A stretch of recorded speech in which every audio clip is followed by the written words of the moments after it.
राम राम, क्या हाल चाल है भाई सबके।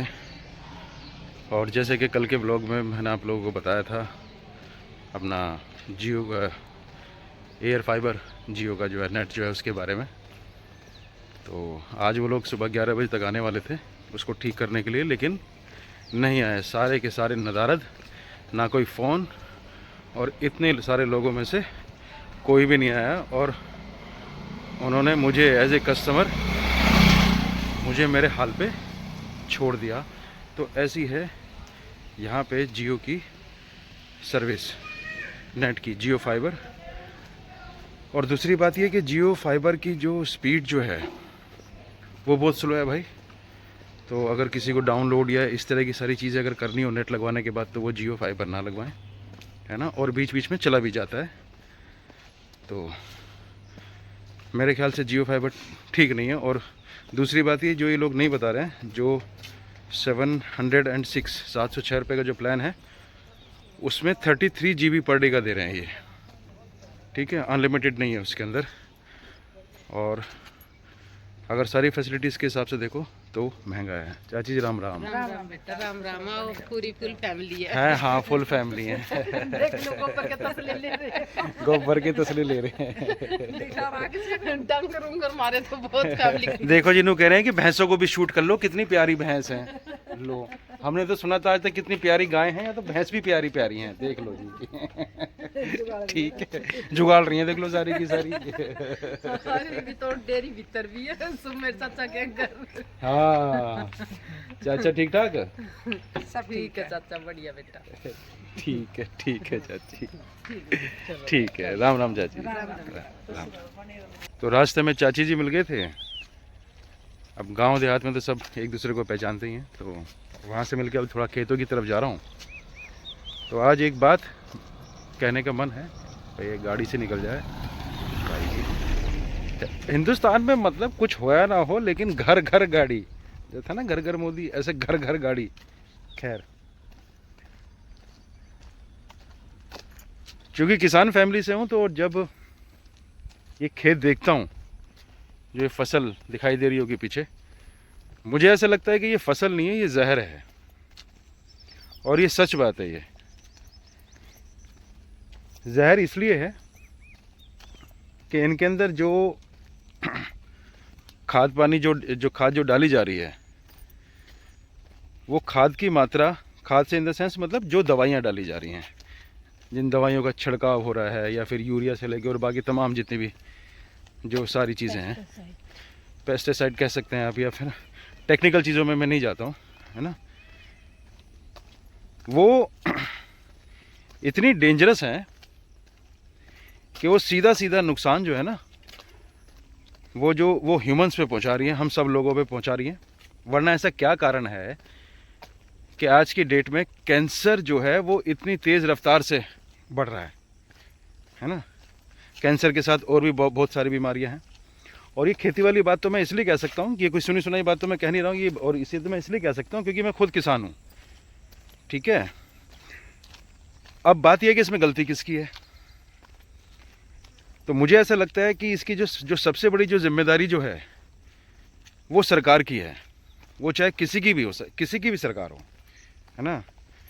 सरकार की जिम्मेदारी इसलिए है कि हिंदुस्तान की सरकार ने खेती को उस तरह से बढ़ावा क्यों नहीं दिया। हिंदुस्तान की सरकारों ने जो इनमें खाद वगैरह जितनी भी जो चीज़ डाली जाती हैं, इनकी उर्वरक शक्ति को बढ़ाने के लिए उस चीज़ के ऊपर इतना ध्यान क्यों नहीं दिया। किसान क्या करेगा उसमें, किसान तो वही करेगा ना जो चीज़ उसे बाज़ार में अवेलेबल होगी।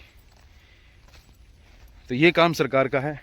और ये सच बात है ये कि खेतों में लिटरली जहर है, लिटरली जहर है।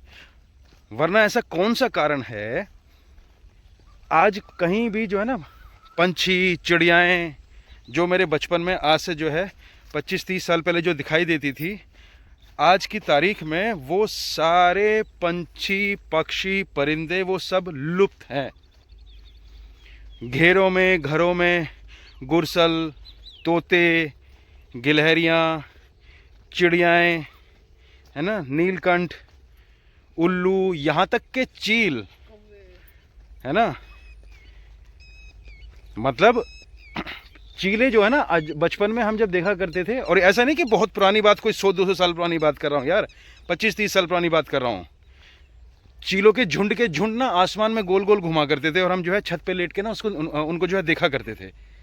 ठीक, चिड़िया पंछी, मतलब सब अब कुछ नहीं दिखाई देता है, ना घर में दिखाई देता है, ना खेतों में दिखाई देता है। मतलब ऐसा थोड़ी है कि सारे पंछी और ये परिंदे जो हैं ये रोजगार के चक्कर में यहाँ से इंसान की तरफ पलायन कर गए हैं है ना, ऐसा तो है नहीं।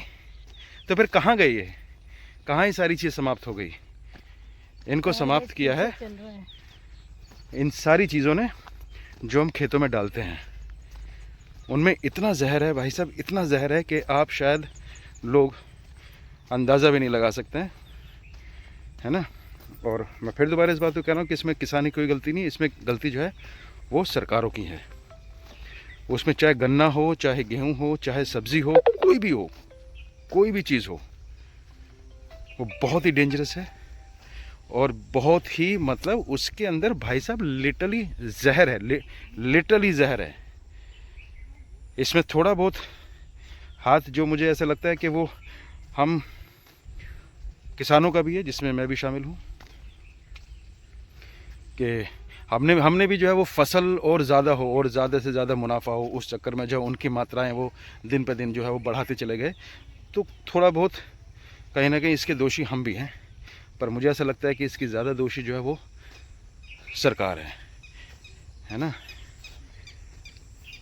और इसका खामियाजा आज भी जो है इंसान भुगत रहा है, वो हालांकि मानने के लिए तैयार नहीं है।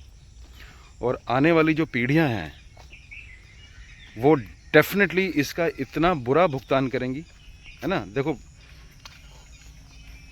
पे ऑफ तो करना पड़ता है किसी न किसी रूप में, तो वो पे ऑफ करना पड़ेगा, आने वाली पीढ़ियों को पे ऑफ करना पड़ेगा, आने वाली जो जनरेशन है उसको पे ऑफ करना पड़ेगा, लेकिन पे ऑफ 100% करना पड़ेगा। क्यों? क्योंकि ये जहर जो है ये जा तो इंसानों के शरीर में रहा है ना, और जब इंसानों के शरीर में ये जहर जा रहा है तो भाई अगर जहर शरीर में जाएगा तो कहीं ना कहीं अपना असर तो दिखाए, 100% दिखाएगा। तो मुझे ऐसा लगता है कि इसमें सोचने की बड़ी ज़रूरत है और इस दिशा में काम करने की बड़ी ज़रूरत है, और ख़ास करके सरकारों को, है ना यार। ये पृथ्वी, ये सृष्टि, अगर सारी चीज़ें देखें तो ये हम ह्यूमंस से ही तो हैं। ये हम एक कहावत जो है बचपन से सुनते आए हैं कि आंख बंद तो सब खेला ख़त्म, आंख बंद तो खेला ख़त्म। तो अंकल जी राम राम। जी राम। मैं आज का जो व्लॉग बना रहा हूँ, अंकल जी बात कर सकते हैं 30 सेकंड? आज का जो व्लॉग जो मैं शूट कर रहा हूँ, जो वो कर रहा हूँ कि जो खेत, जो हम किसान जो ये फसल जो उगा रहे हैं, ये जहर है। और इस जहर में जो सबसे बड़ा योगदान है वो सरकारों का है। जितनी भी सरकारें आई उन्होंने जो है खाद के नाम पे, भाई किसान तो बाजार से वही लेगा, वही खाद लेगा जो सरकार मुहैया करवाएंगी। तो ये सरकार की जिम्मेदारी थी कि कहीं ना कहीं वो जितने भी जो खाद या पेस्टिसाइड जो भी दे रही है वो कम से कम वो उस किस्म के तो हो जिससे कि वो खेतों में जहर ना उगले। वो आज की डेट में जितना भी खाद जो जा रहा है वो जहर है, ये बात तो मानते हो आप? और वो जहर जा कर रहा है इंसान के शरीर में जा रहा है। कैंसर पहले बहुत रेयर बीमारी थी, आज की डेट में हर तीसरा चौथा आदमी कैंसर से कहीं ना कहीं पीड़ित है, और बीमारियों की तादाद बढ़ रही है। तो उसमें उस खान पान का भी बड़ा दोष है, बहुत ज़्यादा। आप सहमत है मेरी इस बात से? बिल्कुल, सब नहीं पता है। जितने इसमें दवाई लग रही है, ये पेस्टिसाइड, हाँ, तो लिमिट से ज़्यादा, और सभी लगा रहे, मैं भी लगा, सभी लगा रहे। ना लगाओगे तो फसल ना हो। हाँ, जो कि बात अभी मैंने थोड़ी देर पहले बिल्कुल एग्जैक्टली सेम यही बात बोली जो अंकल जी ने बोली। इसमें सबसे बड़ी दोषी तो सरकारें हैं जो आई, और उसके बाद कहीं ना कहीं थोड़ा बहुत हम भी दोषी हैं इस चीज़ को लेके कि हर किसान जो है वो ज़्यादा मुनाफे के चक्कर में जो है वो ज़्यादा से मतलब जो है थोक के भाव जो है वो पेस्टिसाइड का यूज़ कर रहा है। किसानों की भी गलती नहीं है। हाँ। और पहले जो अब ये गन्ने का बीज बहुत वैरायटी है, ये 38 नंबर की एक वैरायटी है। हाँ, इसमें अगर दवाई नहीं लगाऊं तो कुछ नहीं होने की। अच्छा। हाँ, जो पहला वैरायटी दिन में इसमें रिकवरी ज़्यादा में थोड़ी रिकवरी कम थी, इसमें कुछ जाने भी नहीं था किसान दवाई क्या चीज़ हो। हाँ, तो ये महंगाई कर रहे हैं ना फिर। कुछ महंगाई कारण है और कुछ हमें मान के चले कि महंगाई नहीं, सरकारों ने वो काम नहीं मील किया। वालों ने ना तो चाहिए रिकवरी। अच्छा। हाँ, अगर जितनी रिकवरी ज़्यादा होगी उतनी ठीक। हाँ। इनकी वजह से दुनिया मरती हो मरो, जितनी हो जियो। अच्छा। हाँ, इस बीच में इतनी मतलब बीमारी है कि किसान ना लगा तो कुछ नहीं होने का। इससे अच्छा। पहले बीज थे, उनमें दवाई जाने भी नहीं था कौन दवाई कैसी हो दवाई लगानी। हाँ, क्योंकि ये बात मुझे याद है कि आज के जब मैं छोटा था, और छोटा मतलब ठीक ठाक मेरी एज थी, तब जो है दवाइयों का इतना उपयोग था नहीं जितना कि अब हाल फिलहाल के कुछ सालों में बढ़ गया है। अब तो मेरे ख्याल अंकल जी अंधाधुंध है। कोई लिमिट ही ना, कोई लिमिट ही नहीं है अब तो दवाई लगाने की। एक और सब खत्म हो जाएगा, चिंता ना करो। जो गवर्नमेंट की पॉलिसी आ रही है, मिल वालों के किए हैं, सब धीरे धीरे सब हो जाएगा। तो ये थे मेरे अंकल जी, उनका भी वही मानना है, कमोवेश मानना सभी का वही है ना, लेकिन मानने से कुछ होता नहीं है, असल में करने से होता है। तो मैं जागरूकता ही फैला सकता हूँ यार, मतलब लोगों तक संदेश ही पहुँचा सकता हूँ कि वो थोड़ा सा इन चीज़ों से बचें, लालच के चक्कर में ना पड़ें, और सबसे बड़ी जिम्मेदारी इसमें सरकारों की है। तो कमेंट्स में बताइएगा मुझे कि मेरा ये ब्लॉग कैसा लगा, और बाकी इसी के साथ मैं आज का अपना ब्लॉग समाप्त करता हूँ। राम राम राम राम राम राम, जय हो वीर बजरंगी की, जय हो।